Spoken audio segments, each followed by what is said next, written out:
Kalau isteri ajak daki gunung, Mawuran. tapi korang jenis yang naik tangga rumah pun semput, saya ada solusinya. Pergilah daki gunung Jinshan. Gunung ni, tinggi dia cuma 60 cm je.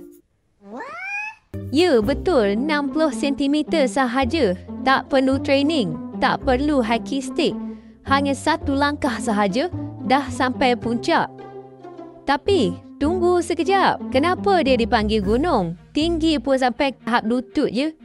Ini part yang menarik. Sebenarnya, Gunung Jinshan memang tinggi.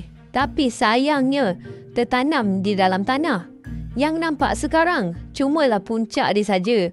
Dulu, ada orang yang gigih gali tanah sekeliling kawasan tu nak buktikan batu tu bukanlah gunung.